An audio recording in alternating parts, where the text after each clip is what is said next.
नमो बुद्धाय. जय भीम. मला यूट्यूब चॅनलवर तुमचं मनापासून स्वागत आहे. तर कशा आहात तुम्ही सर्वजण? आशा आहे की तुम्ही सर्वजण ठीक असाल, मजेत असाल, स्वस्त आणि एकदम मस्त असाल. तर 538 सबस्क्रायबर पूर्ण झाले. आपली 538 जणांची फॅमिली आपली यूट्यूबची पूर्ण झाली. त्याबद्दल मी सगळ्यांचे आभार मानतो. असंच सपोर्ट मला करत राहा. तुमच्यासाठी मी रोज नवीन व्हिडिओ आणायचा मी प्रयत्न करीन. आणि त्याचसोबत आज दुपारचं रुटीन तुमच्यासोबत शेअर करणार आहे. दुपारचं नाही, समजा 4:30-5च्या दरम्यानचं रुटीन आहे. कारण आज 4 वाजेपर्यंत झोपेलच होता तो. कारण त्याला आता कालपासून जरासं बरं वाटायला लागलं. काल तरी त्याला काही बरं नव्हतं, पण काल रात्रीपासून त्याला थोडंसं बरं वाटायला चांगलं म्हणजे बरं वाटू राहिलं त्याला. आता त्याला औषध गोळ्या वगैरे देणं सुरू आहे, तर त्याला सध्याचं बरं वाटू राहिलं. पण 2-4 दिवस झाले त्याची तब्येत बरी नव्हती. आणि त्यानं म्हणजे त्याचं जेवणही करणं बंद होतं. फक्त कपभर 1.5 कप असंच दूध पिणं होतं फक्त सुरू त्याचं. दुसरं काहीच नाही त्यानं खाल्लं. काही फळं नाही, दुसरं काही वरचं नाही. आणि मेन म्हणजे दुकानातलं मी त्याला काहीच देत नाही. आता दुकानातलं कसं, आता लहान लेकरू आहे म्हटल्यावर तो चिप्स खाते, काही कुरकुरे खाते, काही पोंगापंगीट म्हणजे पोंगे पंडित ते काय असते ते जे भेटते खारखोर आपल्या दुकानात, ते काय खायचं ते जे बाकीचे लेकरं खातात. मग असं बाकीचे लेकरं खातात तर मग आपले लेकराला खा असं वाटते. पण मी त्याला कधीच देत नाही आणि तो मागतही नाही. कारण मी त्याला आजपर्यंत दिलं नाही ना, तर मग त्याला त्या वस्तूची त्याला चवही माहीत नाही. आणि तो ती वस्तू खायसाठी म्हणून तो मागतही नाही.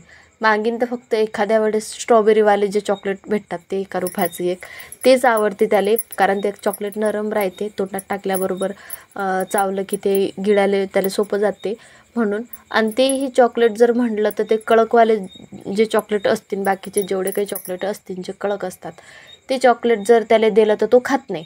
तोंडात टाकलं, थोडा वेळ चुकलं, थुकून टाकते, तो खात नाही. आणि लॉलीपॉप वगैरे दिलं तर तेही थोडा वेळ चुकते आणि थुकून टाकते. त्या कारणानं आणि त्याला कसं पहिल्यापासून सवय लावली नाही आम्ही दुकानातली, काहीच खायची सवय लावली नाही. फक्त त्याला खायचं असलं तर बिस्किटच मागीन तो. दुकानात जर नेलंही त्याला इकडून तिकडून तर तो फक्त बिस्किट मागीन. त्याच्यावर तो काहीच मागत नाही. बिस्किट आणि एक 2 रुपयावाले जे चॉकलेट भेटते, त्याच्या आवडीचं चॉकलेट आहे ते तेवढं एक चॉकलेट मागते. दुसरं काहीच मागत नाही तो दुकानातलं. आणि कसं असते, मी चॉकलेटही त्याला नेहमी देत नाही. एखाद्या वेळेस गेला 2 दिवसातून म्हणा, 1 दिवसातून म्हणा, 2-3 दिवसातून म्हणा, की मग मी त्याला चॉकलेट एखादं 2 रुपयाचं एखादं चॉकलेट मी त्याला देतो. नाहीतर दुकानातलं त्याला काहीच मी त्याला खायला देत नाही. आणि त्याच्यासमोर जे बाकीचे लेकरं खातात, तर त्याला कसं एक वेळा जर आपण सांगितलं ना, आशू तसा लय हुशार आहे. त्याला एक वेळा जर आपण सांगितलं ना, आशू कोणाच्या हातचं खायचं नाही, की तो नाही खात, तो नाही मागत. तर त्या कारणानं असं वाटते की नाही, मला पोराला जेवढं मी शिकवतो तेवढंच. तर इथं आशू झोपेतून उठला होता आणि त्याला इथं मी दूध पोळी चारली. म्हणजे आता तो तसा खात नाही. मग त्याला आमच्या लग्नाची कॅसेट लावून दिली आणि ते कॅसेट पाहता पाहता मग त्यानं काही का होईना पण 2-4 घास तो जेवला. तर मग त्याचं पहिले आवरून दिलं. कारण त्यानं पहिले ते तब्येत त्याची बरी नाही, काही खात नाही पित नाही, म्हणून त्याला त्याच्याजवळ बसून त्याला गोष्टी सांगून त्याच्यासोबत काही मस्ती करून म्हणा की त्याला खाऊ घालावं लागते. तर मग इथं त्याला मी खाऊ घातलं. त्यांना टी व्ही पाहता पाहता थोडंसं खाल्लं. 2-4 घास का होईना पण तो जेवला. आज 2-3 दिवसानंतर तो आज 2-4 घास का होईना पण आज तो जेवला. तर 2-3 दिवसापासून तर त्याचं चालूच होतं की आई गळ्यात दुखते, गळ्यात अटकलं, सुपारी अटकली, हे अटकलं, ते अटकलं, असंच चालू होतं त्याचं.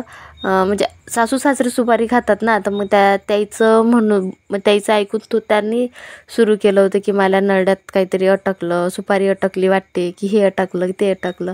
पण ते काही अटकलेलं नसून त्याचा जे म्हणजे नाही का, सर्दी झाल्याच्यानं जे आपला गळा दुखत असते, तर तसंच त्याचं सुरू होतं. सर्दीच्यानं त्याचा गळा एकदम जाम झाला होता, दुखत जाय. आणि त्याला असं म्हणजे काही खाल्लं, काही पेला तरी ते घास रुतत गेल्यासारखा त्याला वाटत जाय. म्हणून त्याला असं वाटे की मला नळ्यात काहीतरी अटकलं. तर तो 2-4 वेळा येऊन मला सांगत जाय की आई नळ्यात अटकलं. पण आता ते त्याला कसं सांगू की बाबू अटकलं नाही, ते त्यानं घसा दुखते म्हणून. तर तसं त्याला सांभाळत आता औषध गोळ्या वगैरे देऊन त्याचा म्हणजे घसा आता मोकळा झाला. आता थोडा तरी बरं आहे. तरी त्याचं इथं बसला होता तो लग्नाची कॅसेट लावून दिली त्याला, तर तो पायात बसला होता. कारण आई बाबा लावून दे, आई बाबा पाहायचं आहे त्याला, असंच म्हणते तो नेहमी. तर इथं संध्याकाळचं रुटीन मग मला सुरू झालं. पहिलं तर त्याला खाऊ पिऊ घातलं, त्याचं आवरून घेतलं. त्याचं आवरल्यानंतर मग माझ्या पसारा आवरायला घेतलं. कारण जेवढा सकाळी मी पसारा आवरतो तेवढाच मला संध्याकाळी आवरा लागते. कारण मला पोरगं लहान आहे आणि ते घरात दिवसभर मी त्याला घरातच खेळवतो, मी बाहेर कुठे जाऊ देत नाही. जसं की मी पहिलेही सांगितलं की मी त्याला बाहेर कुठे खेळायला जाऊ देत नाही.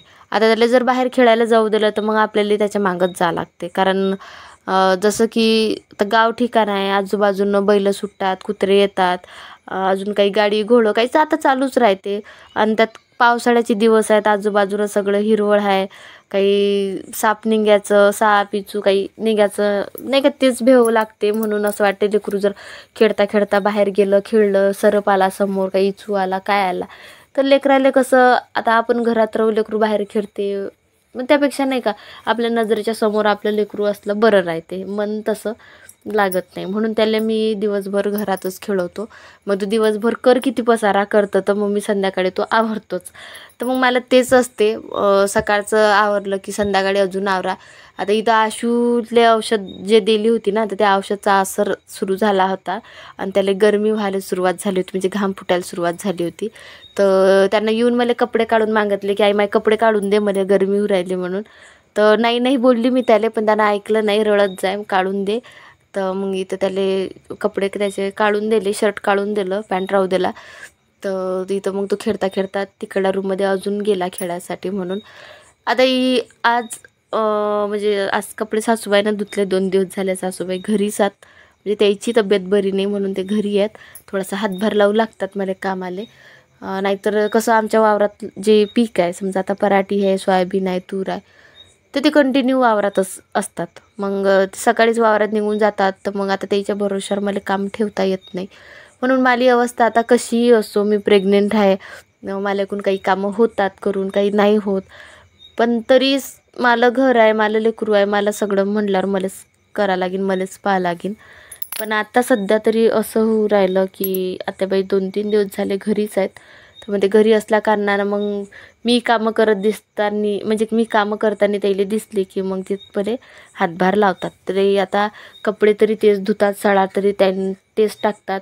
आणि अजून काही बारीक चिरीक असतील जे कामं, म्हणजे जे भारी आहेत, जडात जे मला कामं करता येत नाही, जे भारी कामं, ती कामं ते करायला मला मदत करतात. मग आता 2-3 दिवस, आता 2 दिवस घरी होत्या म्हणून आता 2 दिवसानं अजून ते वावरात जायला सुरुवात करतील. मग नंतर कोण करीन कामं, मग नंतर तर मलाच करणं आहे ना. तर मग त्या कारणानं मग त्याचं जसं म्हणणं आहे की मी घरी आहोत, मी करू लागतो, घरी नसली तर मग तुलाच करणं आहे. तर मग आता इथं संध्याकाळचा टाईम, तर कपडे आत्याबाईनं धुतले होते सकाळी, तर ते कपडे माझ्या घरात आणले, घड्या वगैरे करून ते व्यवस्थित ठेवून दिल्या. आता इथं जसं मला रोज सकाळीची क्लिनिंग वेगळी, संध्याकाळची क्लिनिंग वेगळी, असं मला रोजच राहते. पण आशू आता त्याचं ताप जराशी कमी झाली, तर त्याचा आगाऊपणा वाढला. तर मी अशी फोन, म्हणजे नाही का व्हिडिओ काढायसाठी मी जर फोन असा ठेवला तर तो मला कामं करू देते आणि फोन घेऊन पळून जाते. तर इथं त्यानं तसंच केलं. मी फोन ठेवला आणि झाडून काढत बाहेर गेली, तर त्यानं ते फोन घेऊन तो अतून निघून गेला होता. म्हणजे आता मग ते कसं असते लेकराचं, त्याला काही नवीन दिसलं की मग तो खेळते. मग आता 4-4 वेळा त्याच्या हातातून फोन घेणं, त्याला कोणत्या गोष्टीत तरी गुंतवणं आणि नंतर मला कामं करणं, म्हणजे व्हिडिओ सुरू करणं, नंतर कामं करणं, व्हिडिओ रेकॉर्ड करणं. आता इथं आशू पाण्यासोबत खेळायला लागला होता, म्हणजे त्याच्याजवळ मी काहीतरी गुंतला पाहिजे म्हणून मी दिलं. तर तो पाण्यासोबत खेळत बसला आणि म्हटलं आता एवढं मी झाडून घेतो म्हणून, व्हिडिओ झाडून काढायचा व्हिडिओ एवढा मला काढून घ्यायचा आहे. आता संध्याकाळचं रुटीन मला तुमच्यासोबत शेअर करायचं होतं म्हटल्यावर, संध्याकाळी कोणकोणते कामं असतात, काय असते, गावचं रुटीन कसं असते, आता हे सगळं मला तुमच्यासोबत पूर्ण मला शेअर नाही करता आलं. मी सगळं कामं सर्वच केले संध्याकाळचे, पण मला पूर्ण शेअर करता आलं नाही. कारण आता इथं अशी माहिती आहे का, 2 सेकंद मला समोर खेळला आणि 2 सेकंदात गायब झाला. ते मी त्याला एटायभर पाय फिरली की हा गेला कुठे म्हणून. पण आशू एवढा आगाऊ आहे की तो मला फोन घेऊन वर माडीवर जाऊन बसला होता. तर आता काय काय करू आता, तोही लहानच आहे, त्याच्याजवळही जास्त त्याला काही बोलता येत नाही, जास्त तब्येत बरी नाही. मग आता इथं म्हणून थोडा व्हिडिओ कट करून तुमच्यासोबत काहीतरी म्हणजे व्हिडिओ आता कट करूनच स्किप करूनच तुमच्यासोबत शेअर करणं सुरू आहे. आता कामं तर मला रोजचे जे असतात ते तर मी सगळेच करतो, असं नाही की मी सगळे करत नाही, पण सर्व कामं तुमच्यासोबत मला शेअर करता येत नाही. फरक फक्त एवढाच पडते की जेमतेम मी जेवढे कामं करतो ना ते तेवढं शूटही करतो किंवा मग करायचा प्रयत्न करतो. पण शूट कोणत्या टायमाले होते, ज्या टायमाले आशू घरी नसला त्या टायमाले मला सगळे जेवढं मी कामं करतो म्हणा की जेवढं मला जसं मला रुटीन असते ते सगळं मला मग तुमच्यासोबत शेअर करता येते. पण आशू जर घरी असला तर मग त्याले पाहणं, कामं करणं, व्हिडिओ रेकॉर्ड करणं, ह्या जर 2-3 गोष्टी एकत्र झाल्या तर मग कल्याणच आहे, मला तर कल्याणच आहे. कारण आशू व्हिडिओ काढूच देत नाही. त्याला फोन दिसला की त्यानं फोन घ्यायसाठी तो आलाच म्हणून समजा. आता हाही व्हिडिओ काढायच्या वेळेस तो 10 वेळा तरी आला असेल, 10 वेळा तरी मला फोन घेऊन गेला असेल. आता आपण कसं, आता मी कामं करत थांबली समजा आणि फोन असा लावून दिला, बरोबर व्यवस्थित शूट झाली पाहिजे बा मी, अशा प्रकारे मी लावून दिला फोन. तर आता तिकडून आशू येते, ते स्टँडसहित फोन उचलते, घेऊन जाते, फोन कुठेतरी लपून ठेवते, ते स्टँड कुठेतरी लपून ठेवते. मग आपल्याला सांगत येते, आई मी फोन लपून ठेवला, आई मी स्टँड लपून ठेवलं, असं त्याचं नेहमी राहते. मग आपण ते त्यानं फोन कुठे ठेवला, स्टँड कुठे ठेवलं, मग ते पाहून घ्या. मग अजून नाही का ते स्टँडवर ते फोन लावा, अजून रेकॉर्डिंग चालू करा, त्याला कोणत्या तरी गोष्टीत गुंतवा, नंतर मग रेकॉर्डिंग चालू करा, नंतर मग आपले कामं चालू करा. अशात मला टाईमच म्हणजे निघून जाते, असं पटापट नाही करता येत. तर पण तरी आता शेवटी मला लेकराले पाहणं, मला कामं करणं आणि तुमच्यापर्यंत मला व्हिडिओही पोहोचवणं हे सगळ्यात महत्त्वाची गोष्ट आहे. आणि मी ते पुरेपूर प्रयत्न करतो तुमच्यापर्यंत सगळे व्हिडिओ पोहोचायचा. आता दुपारी थोडंसं इंधन होतं, म्हणजे लई दिवसाचं इंधन होतं, ते दारात वलं होतं म्हणून ते तसंच होतं. तर आज ते वाऊ घातलं होतं आणि सगळं वलं इंधन जेवढं असते ते सगळं इंधन मला घरात घेऊन जायचं होतं. तर इथं जसा आशू तुम्हाला दिसत असेल, तर तो आला होता अजून फोन घ्यायसाठी, पण मी त्याला जराशी बोलली त्या कारणानं त्यानं फोन उचलला नाही, पण थोड्या वेळानं त्यानं तो फोन उचलून घेऊन घेतला.